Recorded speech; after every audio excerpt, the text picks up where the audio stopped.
Straight from Atlanta in the SEC championship game, where I'm sure she drank a bunch of Natty Light to overcome her Iowa Hawkeyes getting their absolute ass handed to them by the Michigan Wolverines. The lovely, the talented, the uber talented Jill Savage, ladies and gentlemen.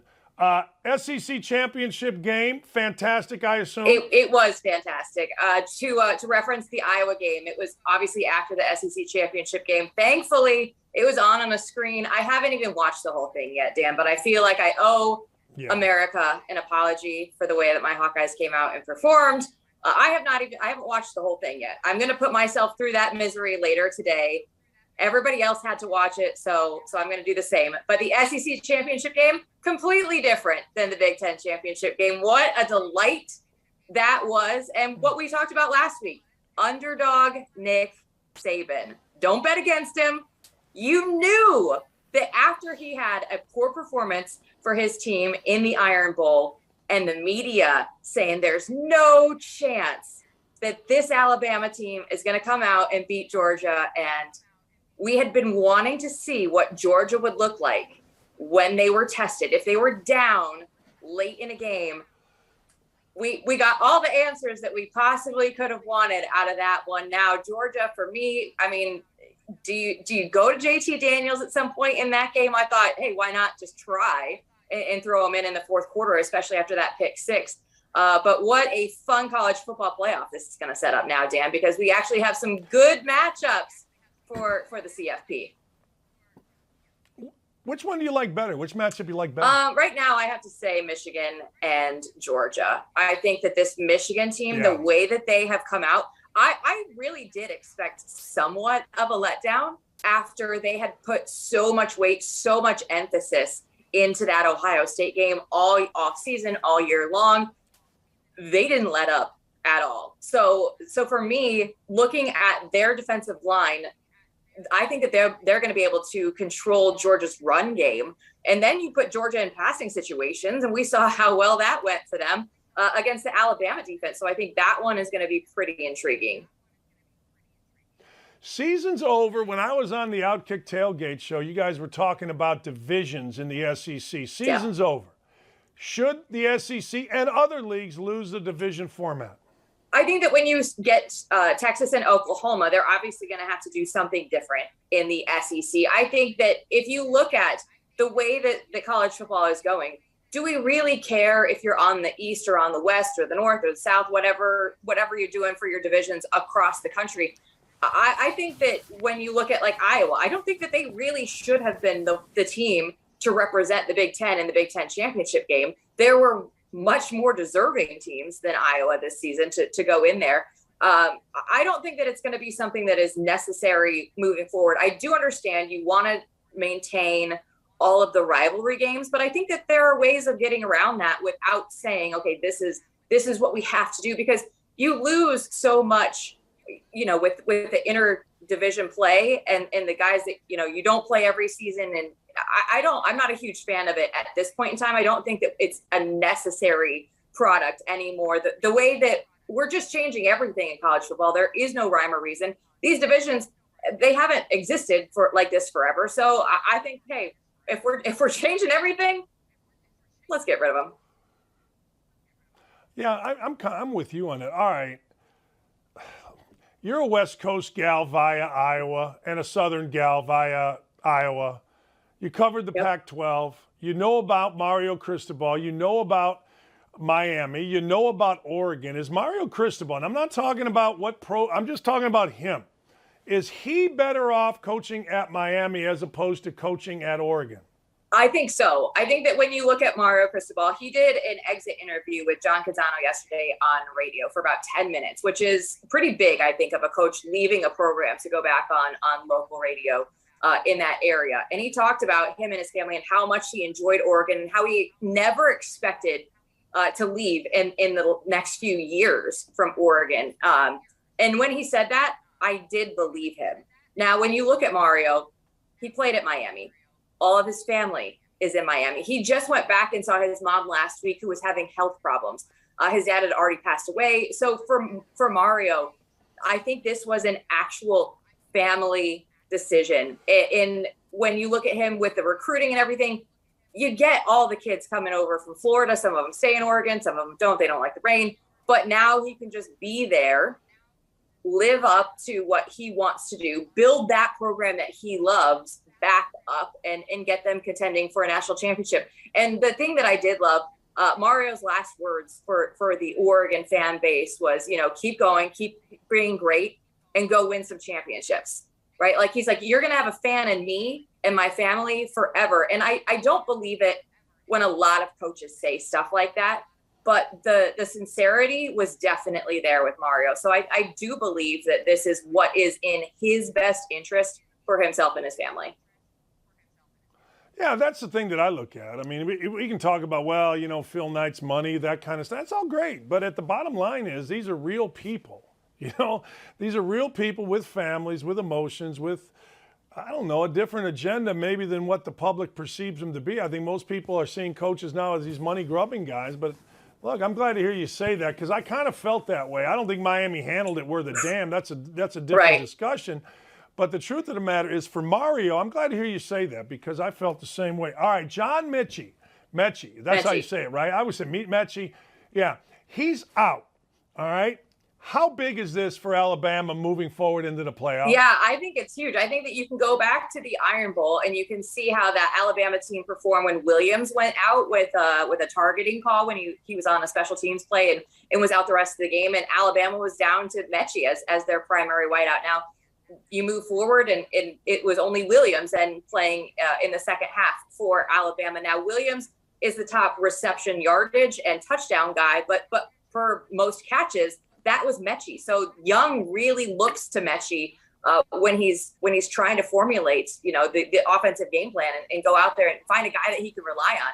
Now, we all know that Georgia has a great defense. We know that their secondary was their issue kind of going into this game.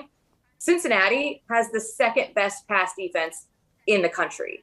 So this is going to be a pretty big issue. Now, you have to give credit to the Alabama offensive line, who had not been great all season. They gave Bryce Young the time that he needed against that Georgia front, which was the difference, obviously, in the game for them. But I look at this and I say, Nick Saban, he has plenty of time to figure out who that next man is going to be and trying to game plan.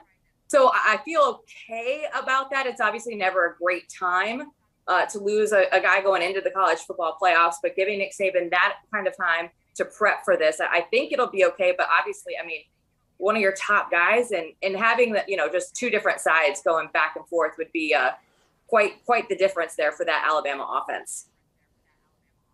Yeah, you know what? I think it's interesting. I was at the Tennessee game, and I felt like they don't have Alabama. They don't have that running back, the Derrick Henry kind of guy, and you mentioned Williams. But I really felt like for a spell in that game, Tennessee had him pretty good defensively, and Metchie was kind of the bailout guy for Bryce Young. Statistics may tell me wrong, but sitting close enough, it kind of felt that way. All right, speaking of Saban, if I take Nick Saban out, who's the one coach? We've heard so much about coaches across the board here. Jill, who's the one coach that you, as the athletic director / president of a major college football program, who's the one coach not named Nick Saban you would hire? Yeah, that's interesting. I think the answer going into this year for everybody would be Dabo Swinney. And then you saw Clemson struggle through the beginning of the season and kind of get the wheels back on track towards the end of the season. But if I had to hire a coach right now, and I know it's not great because he just lost to Nick Saban, but I think it would be Kirby Smart for me, because when you look at college football, it's all about recruiting. And who cares about recruiting the most right now of any college football coach?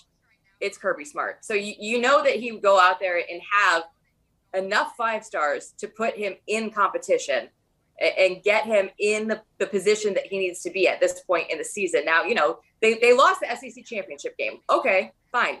They still have what they need in front of them to go out and win a national championship. So that's something to watch for. But I loved the Utah conversation that you were having, because I would say if I needed, obviously it's not going to happen because Kyle Whittingham is an older guy and it's not somebody that you go out and just necessarily say, oh, that's my guy. But I don't think that Kyle Whittingham gets enough respect for what he has been able to do. Yes, Urban Meyer came in and took that Utah program to new heights, but Kyle Whittingham took that program from the Mountain West into the Pac-12, retooled all of the roster to make them competitive in a better conference. And then from there, took them not only just to be like an average Pac-12 team, but to be the team that has been dominant now in the South. And the thing that I love about Kyle Whittingham, and a lot of people might think this is weird, but he fired 8 offensive coordinators in a row. They had the job for 1 year every time, over and over and over again, because Whittingham knew, like, this isn't what we need to get to the level that we need to be at. And for me, like, I just appreciate the fact that he wasn't going to settle and just say, okay, this is our offense. This is how we're going to be. And now, you know, they're going to be in the Rose Bowl playing against Ohio State. Yeah, I appreciate that too, unless I was one of the offensive coordinators. I mean, you know, all right. Where would Luke Fickell be? Where would Luke Fickell be? Hey man, if you get the first group of 5 team into the college football playoff, he's definitely up there. I just said, like, their defense has been stellar. They have a great quarterback right now. I loved watching Cincinnati, especially that Notre Dame game. That was obviously their signature win of the season. Somewhere I would have to say it's probably Kerbo Dabby, and then maybe a Luke Fickell coming in next with a Ryan Day somewhere in there. Yeah, I mean, look, it's going to be interesting what happens with Luke Fickell, because I'm telling you, I'm the poster child for staying at a mid-major job too long. Don't do it. Get the hell out. Strike while the iron's hot, or whatever other cliches. All right. This was going to be, Jill Savage, the tightest Heisman Trophy race ever. Who do you think wins the Heisman Trophy, and will it be close? I don't think it'll be close now at this point in time, after Bryce Young did what he did against what we have been calling a historical great defense in Georgia. We built that Georgia defense up all season long, and it set up perfectly for Bryce Young to come in and take over in that last. And, everybody's watching that game, right? Like, so they haven't filled out their Heisman vote. Everybody sees Bryce Young, and then you go, that's it. That's the guy. And there are going to be so many people that write Bryce Young in that top line. And I don't think it's going to be that close now at this point in time. I think that if we saw CJ Stroud in a championship game with a good performance, maybe they would have had a closer race. But the fact that he was sitting at home on his couch, not playing on Saturday, and Aiden Hutchinson, defender, they are never going to get enough of the love for a Heisman vote. So I just don't think that it's going to be very close for this one. I don't think that we're all going to be on pins and needles on Saturday evening. I thought we were. I did. In fact, a couple weeks ago, you and I talked. I thought C.J. Stroud was the front runner and was going to win it going away. But I'm with you. I don't know how you watch that game and think that there's anybody else that should win the Heisman other than him. Pickett's great. Hutchinson, fantastic. I'm going to talk about him a little bit. But I'm with you. Look. All right. Any bowl matchup that had you a little bit disappointed? Was there anything like, oh, man, that doesn't seem right? Oh, I don't know that there are any disappointments for me for bowl season. The disappointment for me will be January 11th when we don't have any more games, Dan. I think that's going to be my biggest disappointment, is when we get to the end of college football season. It's just, like, that depression is just going to kick in because we don't have anything again until August. But for the game that I did like, if we can I just transition over to that? Yes. Because I love that the bowl officials go out and put together some of these matchups. The Liberty Bowl, Texas Tech against Mississippi State. I'm like, what am I talking about here? Mike Leach going up against a team that he feels completely disrespected him. He talks all the time about, like, Texas state laws and how they need to pay him. Oh my gosh. These press conferences are going to be so good. The game itself, whatever, I don't care. But Mike Leach, knowing him the way that I do, this is going to be insane. I can't wait. I can't wait for that. I went on a vacation a few years ago with Urban Meyer and our families and all that, and Mike Leach showed up. It was in Key West, and I got to tell you, I love that dude. I'm not going any farther than that, but I love that dude. All right, you're the GM. I don't know who it's going to be. Maybe it's going to be the Jag. I don't know. You're the general manager of an NFL team, and you need everything because you're the general manager that has the number 1 pick in the draft. Who is Jill Savage's number 1 pick if she were picking first in this year's NFL draft? That's tough. Right now I think that the names that are at the top of the board are the Kayvon Thibodeau from Oregon, Jordan Davis from Georgia, and Aiden Hutchinson from Michigan. From the last, would you tank for Bryce Young? Because somebody said that Pat McAfee, I think, was talking about that. You got to start tanking for Bryce Young. I mean, we see just this year. Look at the 2021 quarterback class, right? Who's doing the best right now? It's Mac Jones. We saw him, throw a whole 3 passes last night in the game. It was fantastic. But he's had a great season so far. And he's, they had that graphic on the game last night where he's outperformed the top 4 guys that were in front of him. So I don't think that was, it's not always a surefire thing. But right now, if I were going, the way Aiden Hutchinson has been playing the last few weeks has been impressive. I said on the tailgate show that Kirk Ferentz called Hutchinson a combination of John Randall and Howie Long. Like that's a big deal. Now I would have said Jordan Davis probably going into this game against Alabama, but then you saw him when they weren't able to rotate him out and getting tired and wore down at the end of the season. And I think that just left a bad memory in my mind. But I would go with Aiden Hutchinson at this point in time. You know what I like about Aiden Hutchinson is after the game, he was like you were talking earlier about, Mario Cristobal and Sincere. Aiden Hutchinson was like, how do I put this? It was like he had taken so much garbage being at Michigan and losing to Ohio State. His dad played there, was a great player, all that kind of stuff. And it was like nobody believed in us. We did.